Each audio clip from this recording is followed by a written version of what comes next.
Em 1957, o Enzo Ferrari, ex-corredor, engenheiro e fundador da, claro, Ferrari, atravessou um momento crucial na vida e na carreira dele, um momento trágico mesmo. E esse é o período muito curto que o Michael Mann, que é um dos cineastas americanos mais formidáveis em atividade, aborda em Ferrari, que está em cartaz nos cinemas e tem o Adam Driver muito bem no papel título. Fisicamente, o Adam Driver não tem nada a ver com Enzo Ferrari, mas ele faz uma tradução belíssima do personagem. Tem a ver com ele até no sobrenome. No jeito habitual de fazer cinebiografias, a gente acompanha a trajetória do personagem desde o começo até o final. Tem um outro jeito, porém, que é esse aqui, que é escolher um momento-chave em que tudo aquilo que o personagem é vai estar em jogo.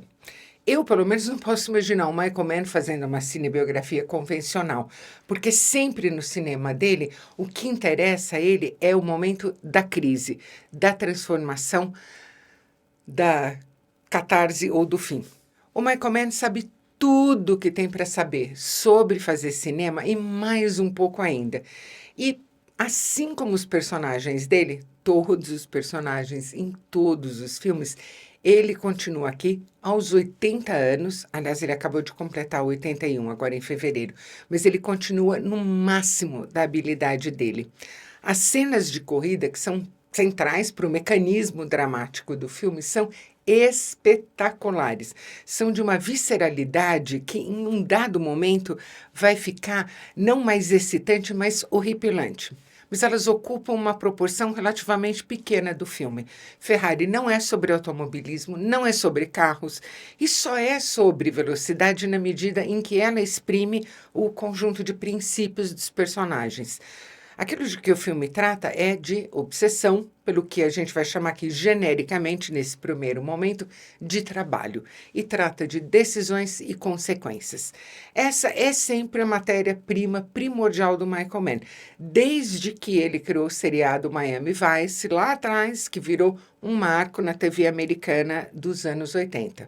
E é a matéria-prima dele em filmes como Profissão Ladrão, Caçador de Assassinos, O Último dos Moicanos, Fogo contra Fogo, que foi recebido ali com uma certa frieza em 95, quando ele foi lançado, mas com o passar dos anos foi sendo mais bem compreendido e foi sendo elevado também à estatura real dele, que é a de um clássico americano legítimo.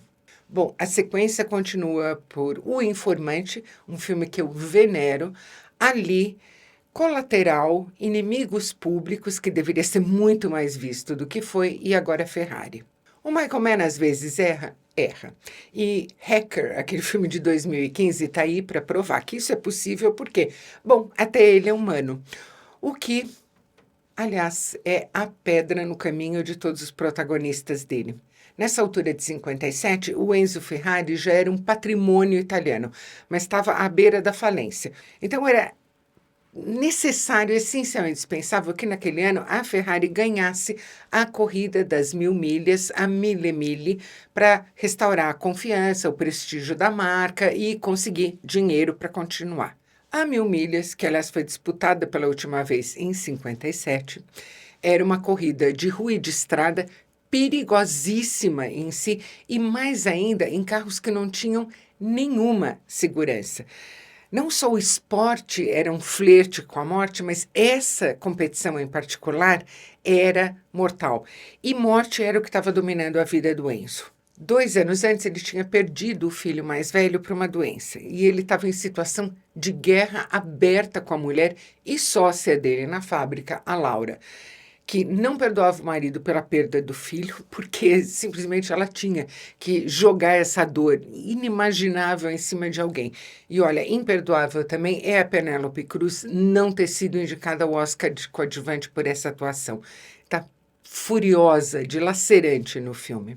Bom, o Enzo perdeu ainda um piloto num acidente medonho em um treino, mas decidiu que tinha que ganhar, porque ele sempre tinha que ganhar. E para isso ele tinha que ter os melhores pilotos e tinha que exigir deles uma performance impossível.